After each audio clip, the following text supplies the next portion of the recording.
This is IBM Museum. Continuing on with our XP installation, I'm going to go through and eject any diskette. I guess I already have. Don't have any diskettes in there.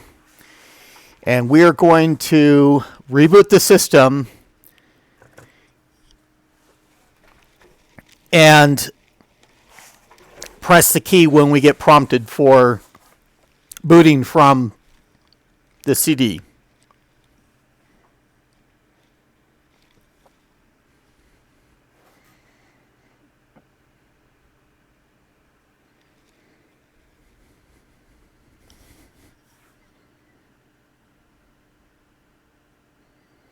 We should have a functioning DOS partition that's bootable from the C drive, but we've got a higher boot order of that CD in the drive. So as long as we press the key quick enough after it checks the diskette drives, okay, which it just did, and we should get that. Okay, press any key to boot from CD. And that's the point. And XP, for all it understands, is this is the first time it's restarted since copying over the files. It's not really aware of that we've done anything else in the interim.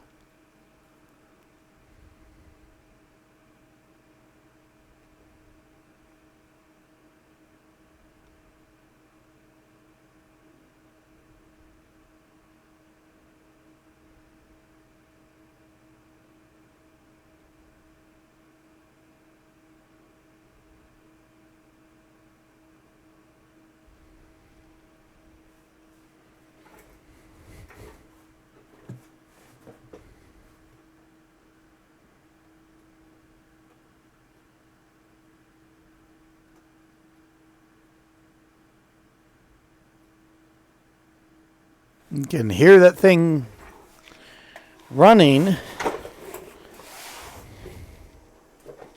but we're not getting. Okay, and it is accessing the hard drive.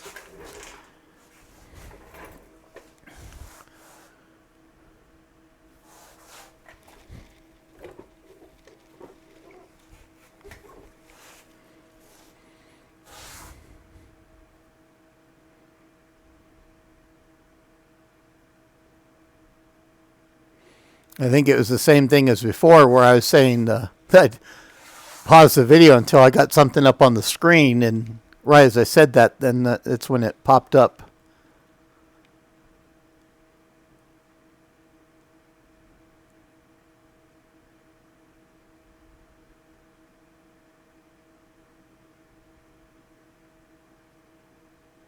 Okay.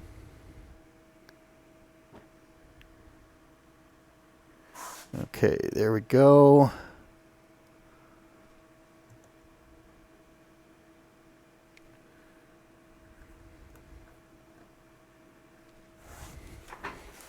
And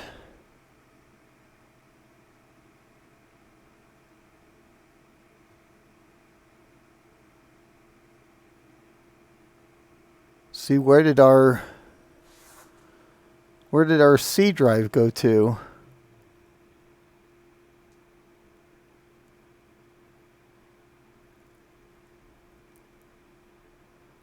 Maybe there's something of this process that I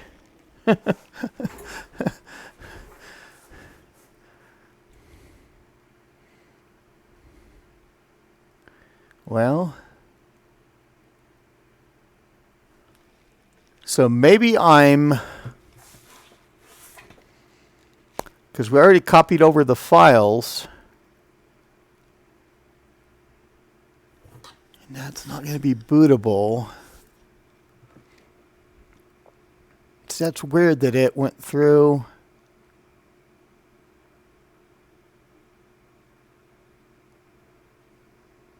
Took that in. So it must have been DOS going through, and because we should be able to see. I want to go through. I want to actually delete. I may have to go through and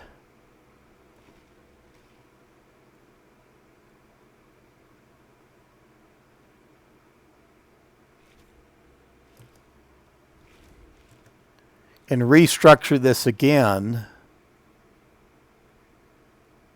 in the thought that, okay, so if we create a partition,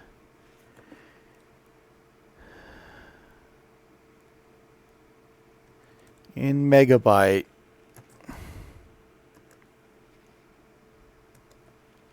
(2048), okay, so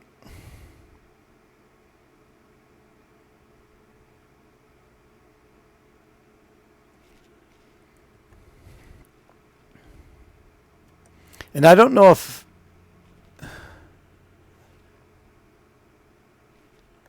XP will let me go through. See, partition 2 and partition 3. And it might complain. Okay, we're going to format that as fat. And that's where I may have messed up, because this goes through and creates the partition that we were doing under MS-DOS. And I know XP will refuse to install on a small partition, but it's not refusing to. So this video might be kind of a wipe all that away from the the previous video. We'll have to see how I lead in. It's a learning process. I'm out here cowboying. I haven't done this in years.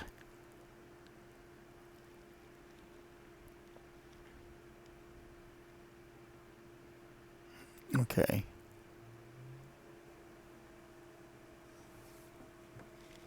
And so I don't want to copy files to this. To this partition though.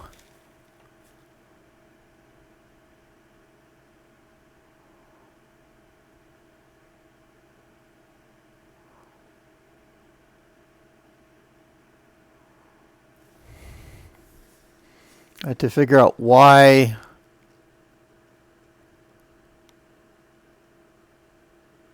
Because normally you go through and you select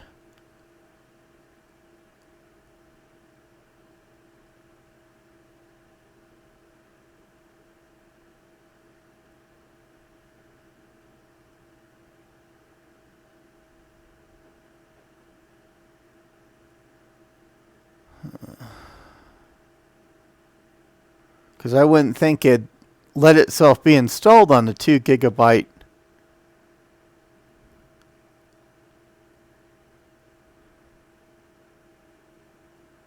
Or we just let it create the partition and then install it to the other one. I mean, delete the files later on that restart process.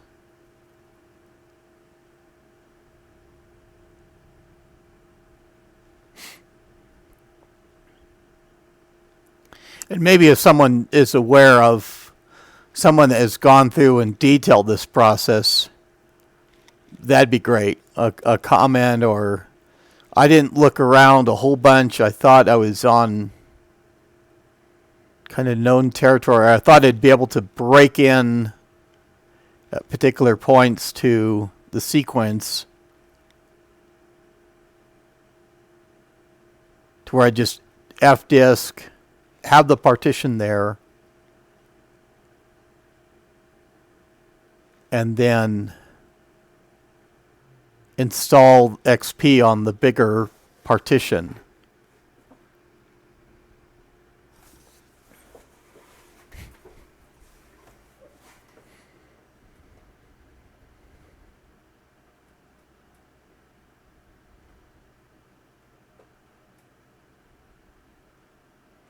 And I don't know why it goes through when you... It's because I didn't create... It says normally there's a selection process for selecting which partition you want to install to.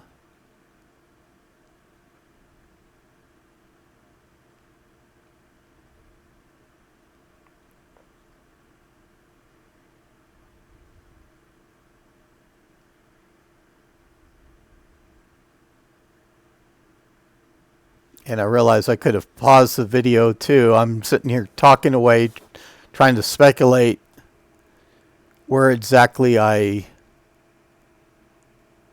am able to recover from. But let me go through and pause the video, and I'll return at the point it should want to reboot after it finishes copying files. And copying files a lot quicker on the from the SATA CD-ROM drive. Okay, and the system is going to reboot here.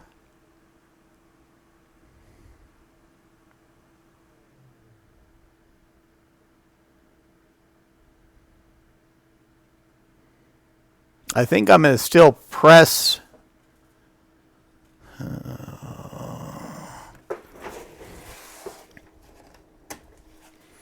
I just want to see if there's a C. I know it's not bootable.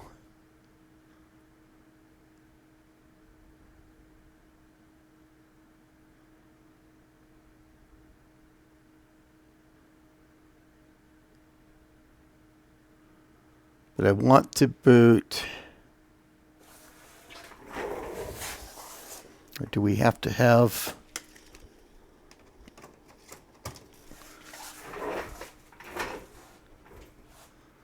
that in that? Let's try from that built-in drive first, not the USB drive.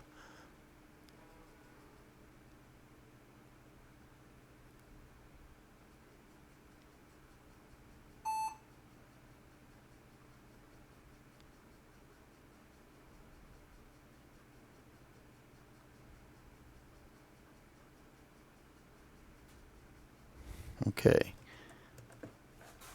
So I hate to run in circles, especially on video,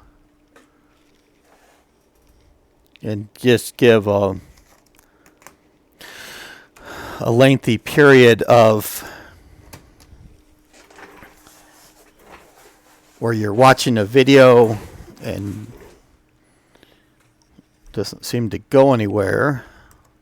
So let's do, if I could type, let's do fdisk. And I already do have the one. We're going to go through and display the partition information.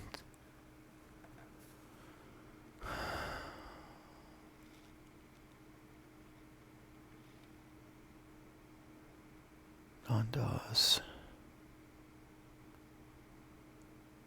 See, and I don't. Total disk space. And we're seeing that 8 megabyte that was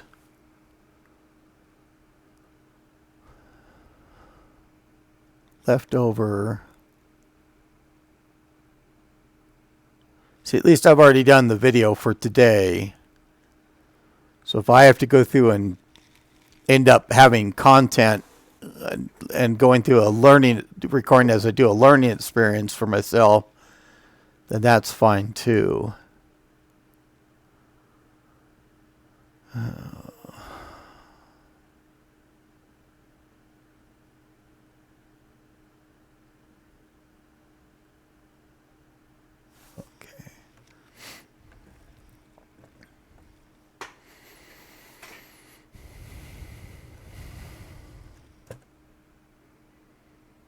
Okay. Let's go through and delete the non-DOS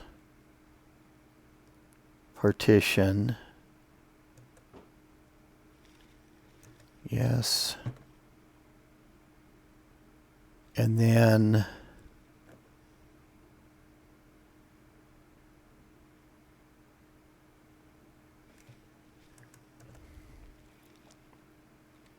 delete the primary partition. Okay. So let's display.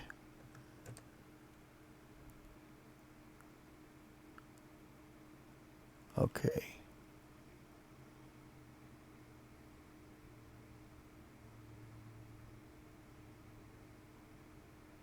Megabytes.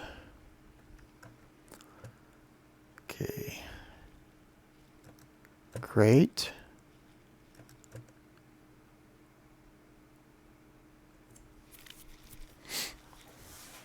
Okay. Yes.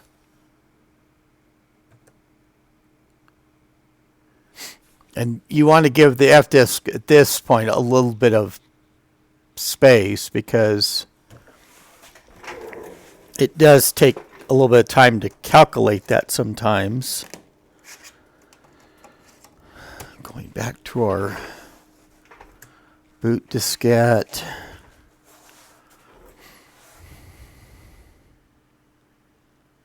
I don't know what releasable quality I'm going to have for for this one. I might just go through and follow up the other video with going through and installing and activating XP without necessarily worrying about a DOS partition.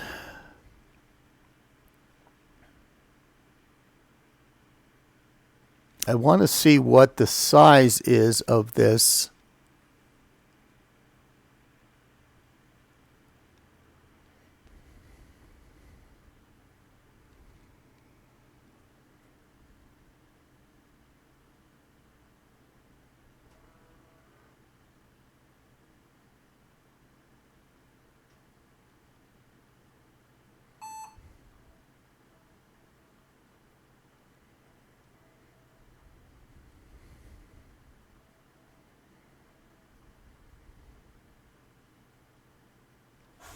Okay. Enter. Get a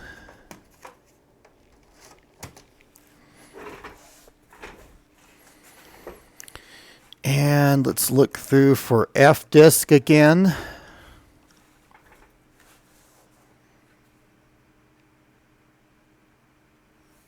Okay, and let's display primary DOS. Okay, so there's our 2 gigabyte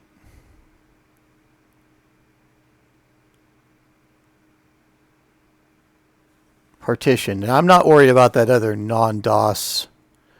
In fact, we can go through, I'll go through delete. Okay, delete a non-DOS partition. Okay. And we're wanting to delete the 2. Okay. Non-DOS partition deleted. Let's go through and just to display. Okay. So we have primary DOS on C of 2 gigabyte. That's exactly where we want to be. Okay. So we're going to go through and escape. We've got to switch over to our bootable diskette again.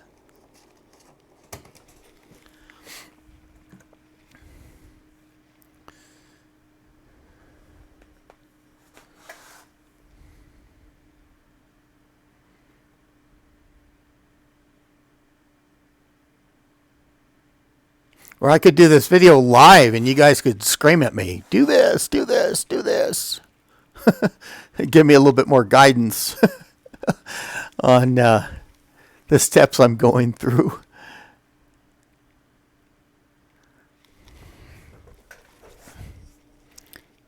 And if I were a little bit better prepared with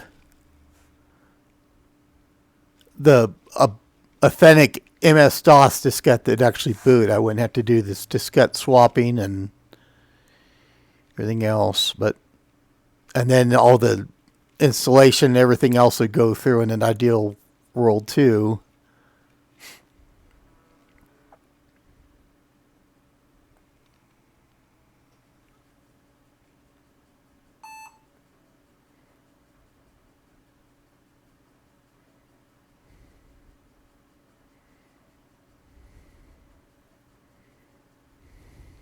Okay.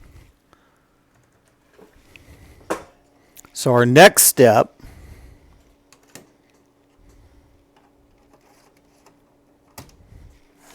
is going through the format C/S.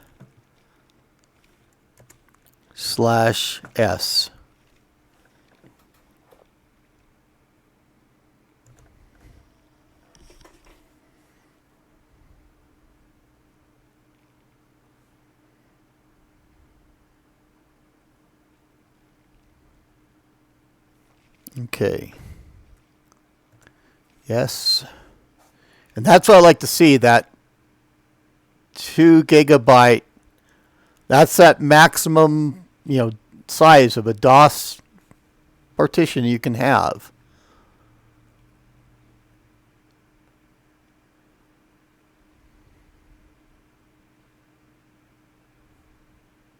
I think there are ways like the Windows 98 fdisk. I think you can go through and you can create 8 gigabyte partitions with that DOS will still recognize. And we are calling this MS-DOS boot once again. Okay, so I'm not going to go any further with the MS-DOS setup, just to know that we've got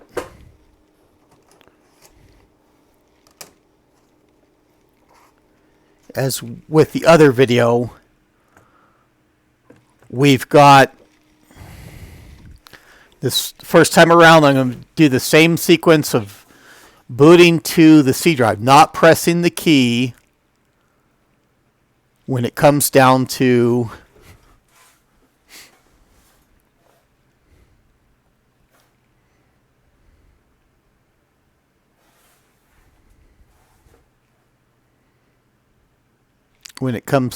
trying to where it wants to load that or boot from the DVD drive.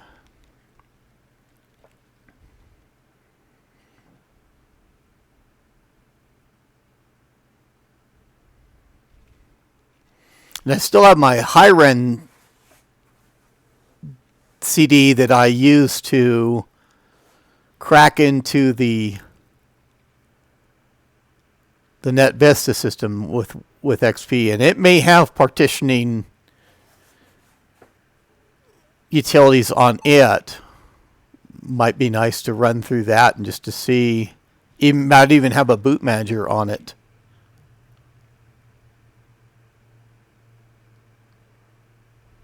Okay. So there's our bootable C partition. This next time around, I'm going to go through and I'll boot from the XP CD now.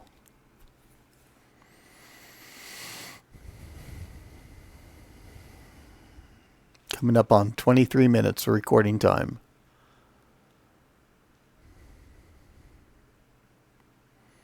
And the overall purpose, was to show Windows XP installation and activation. In particular, the activation angle I want to record, since the other aspects of XP installation are relatively straightforward.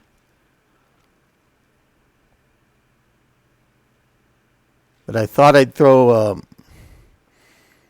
trying to do that multi-boot in there as well. And maybe I'm just not thinking straight, or should get presented with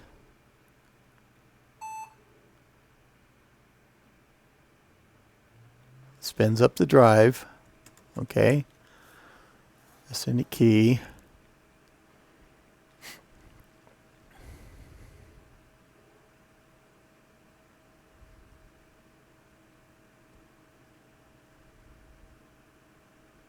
Okay, and I'm going to pause the video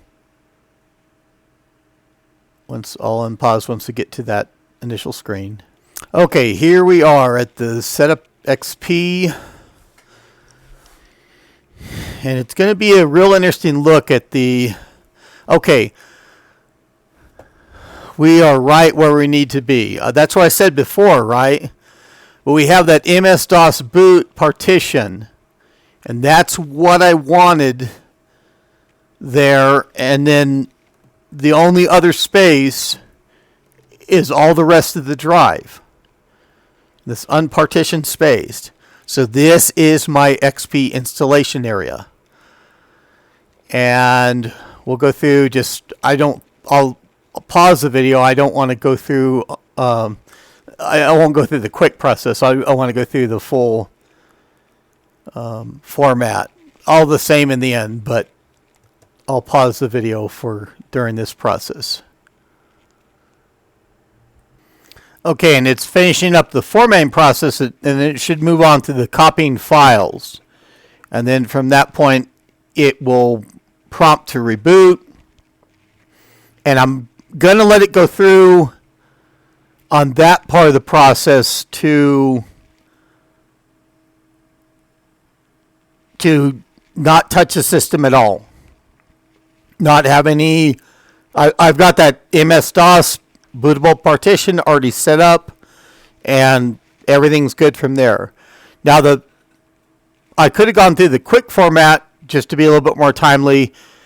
This is copying files. It is copying it quicker from that SATA CD-ROM drive. But I'll go through and pause the video again until we're almost complete on this step as well. Okay, and just finishing up the copying files. And initializes the Windows XP configuration. So the NT loader should know enough once the system reboots to where I'm trying to install Windows XP. And I'm not going to even touch any key to boot from the XP CD or anything like that.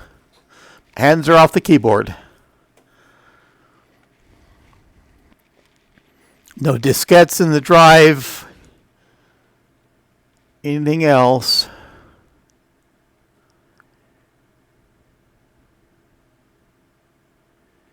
And I don't think it'll throw it over to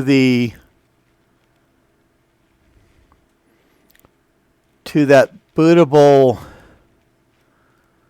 DOS partition.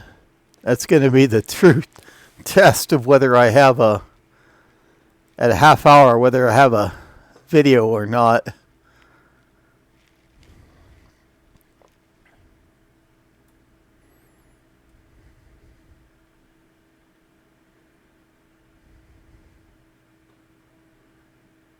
Okay, tried to access here's the true test.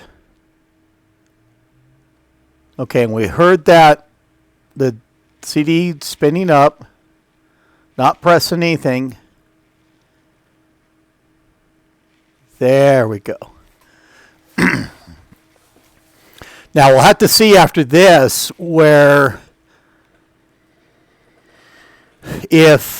how that boot order is presented for when XP starts up, when you start up the system. Because I don't think I'll need a boot manager. I think it'll prompt me, as some of the modern OSs, if it senses that an older OS is installed, that NT Loader should give you a choice on boot up. You want to run DOS, you want to run XP. And if not, if XP even ignores that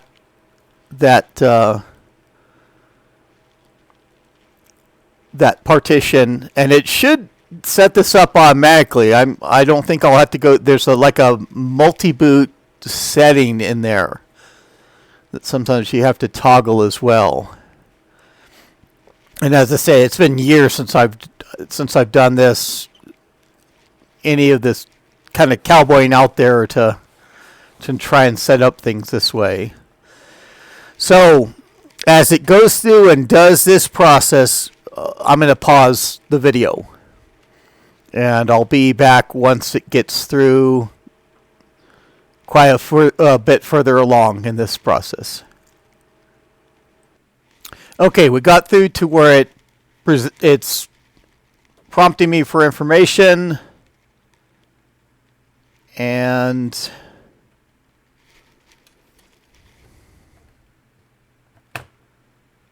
okay. And of course, we went through this during all the blue screen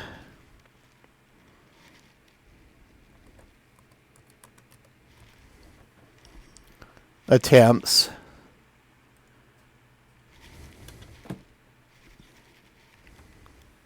Okay, and I will be back once I get the product key in. Okay, the product key is in, and our name of this, get my caps lock key off. I'm just going to go Think Center XP. And our administrator password.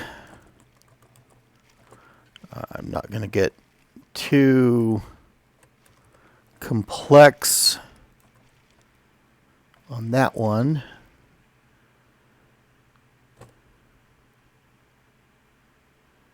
Okay.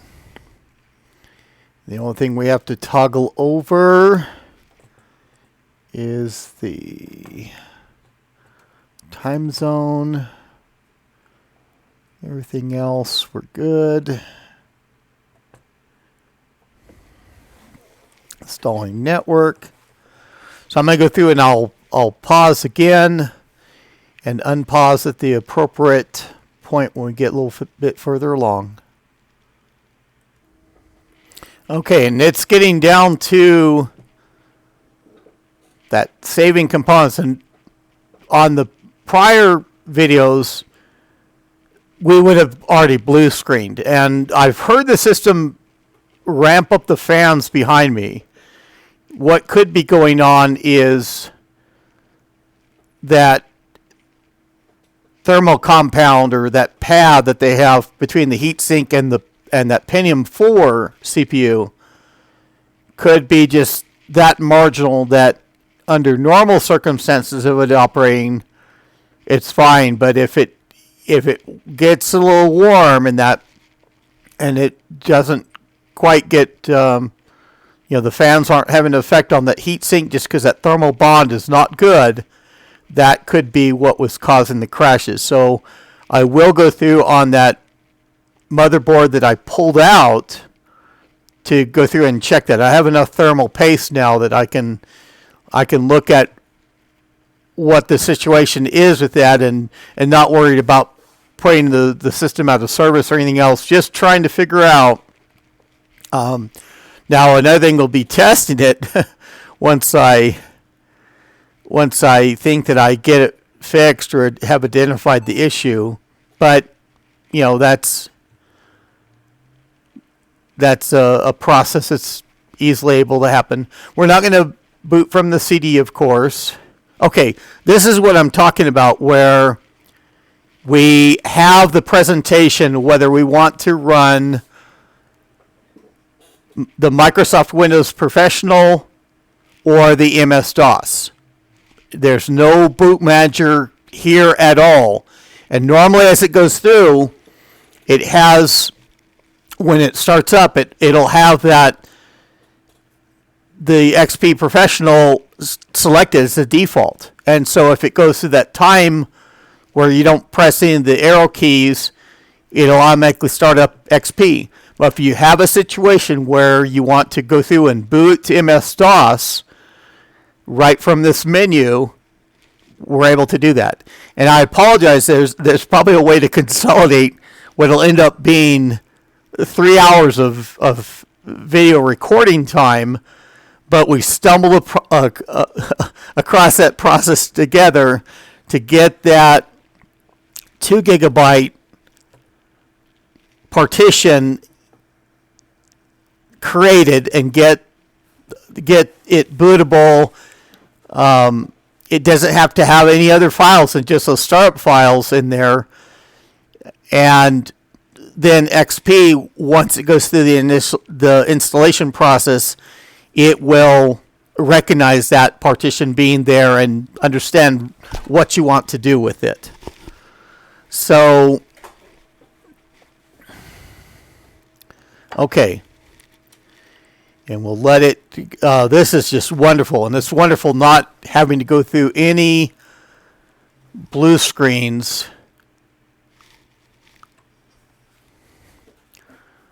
during this installation process. Now, getting MS-DOS set up on that partition, I mean, I may have to go through and break open another pack of the MS-DOS stuff. Those disks I have out may have degraded enough over time. Let's get our glasses on and go through. Now, the other thing I could do, in fact, let me do that and I don't know where we're going to end up as far as the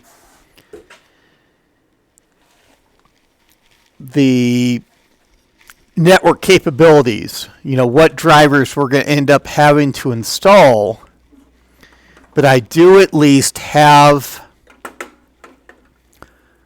the network cable here that I can put on here. And that way, as long as everything else is going otherwise, then we'll be on the internet as well. So let's go through to our next. And really for the automatic updates, that stuff was shut down, but sure, help protect my PC.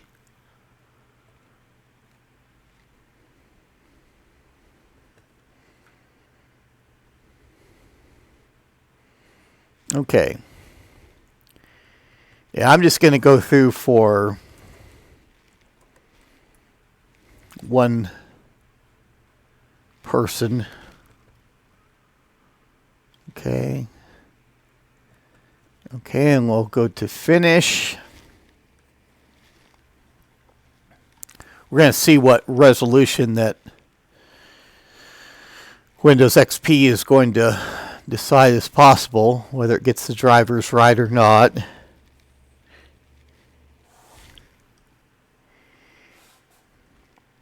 And since I'm doing the activation over the phone, I don't necessarily have to install drivers if it doesn't have the network drivers there.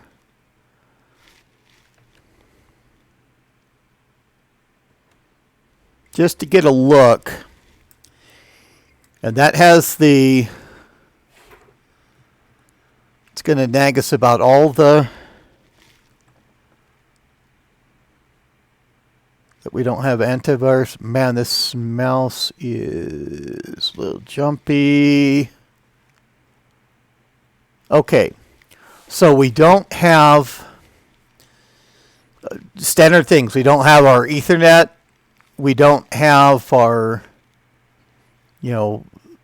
our video controller.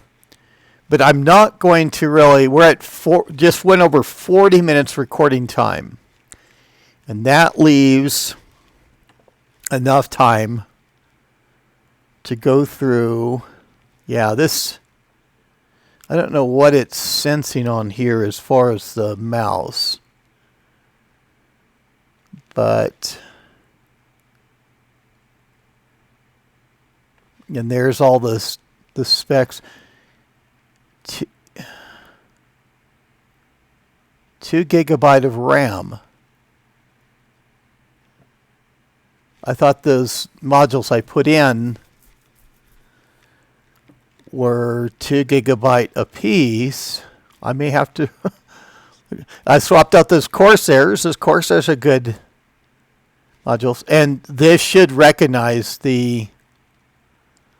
almost the complete 4 gigabyte of RAM that I have in there. So I'll have to look at those. It's probably I didn't look at the modules close enough to figure that out. And I wonder if there's I think normally there's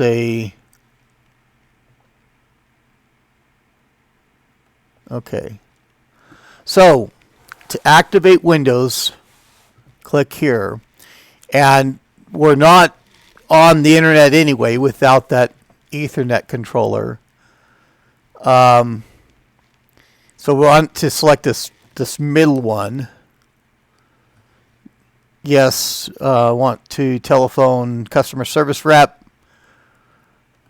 So that should give me, it should present the same relative information that Vista did. All the countries here.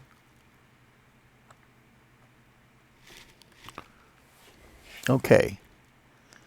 And I can go through and I'm going to go through and call in to all the number that they're talking about. I'll have it on speaker. I wanted to go over this on video just to show what the process is. And it should prompt me to go through to send a text, even though it's Windows XP. They've gone through. They're used to the more modern activation. Of course, I'm going the toll-free number.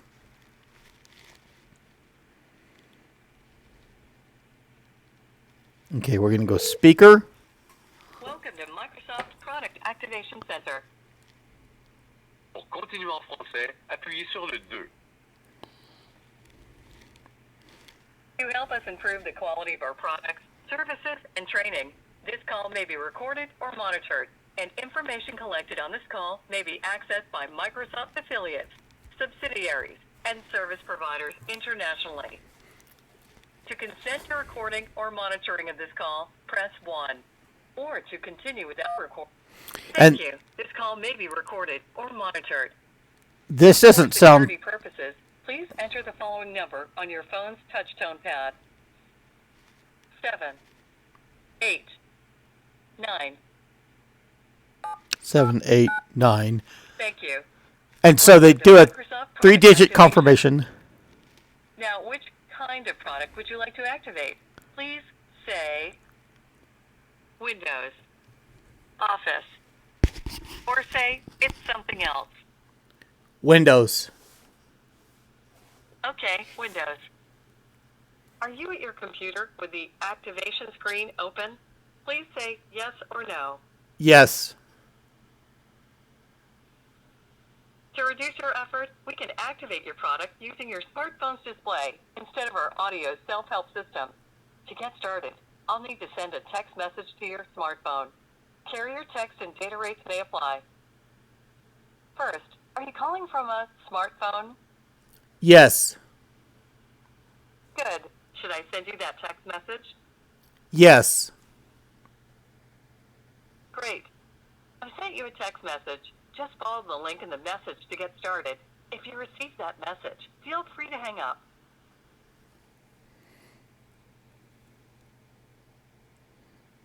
Okay, and so you didn't normally hear the chime I did in my headphones here, but I also get the text on my computer here, and so I'm going to go through and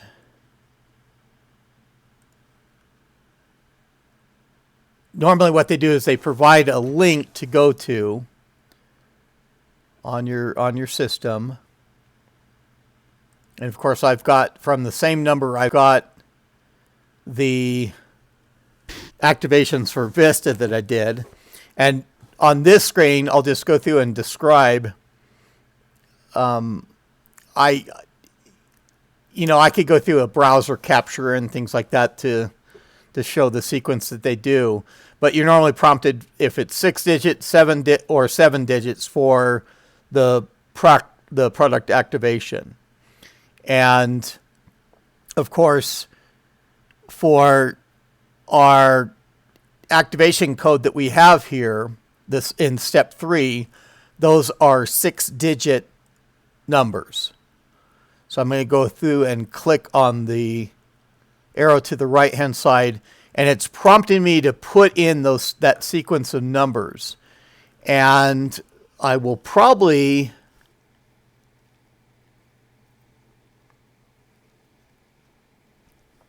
actually take let me see if I can get oh,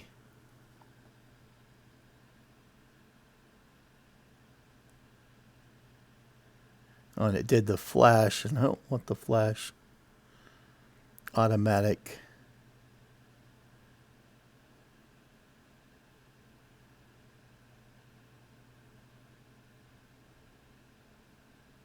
Okay. Just to make sure that I've got enough.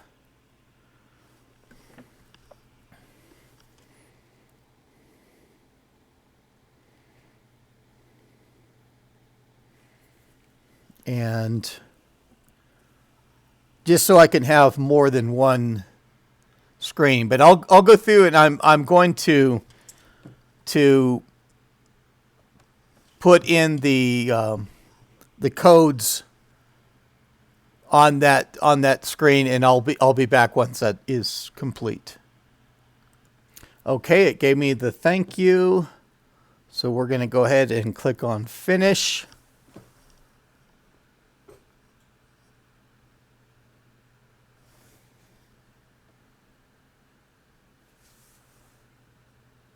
Okay.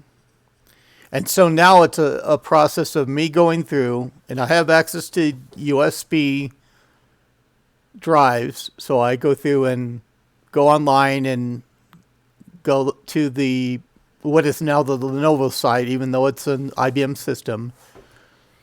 Lenovo also bought the support for the IBM PC systems, and find all the drivers I need, get those loaded into this Windows XP installation.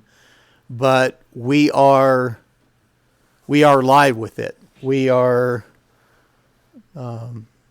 exactly where it needs to be. So I'm not going to go through and necessarily do a restart to show that sequence again, but that listing for the MS-DOS being a bootable partition there is going to be presented. And I don't have any boot manager that can stop working. This is Windows XP.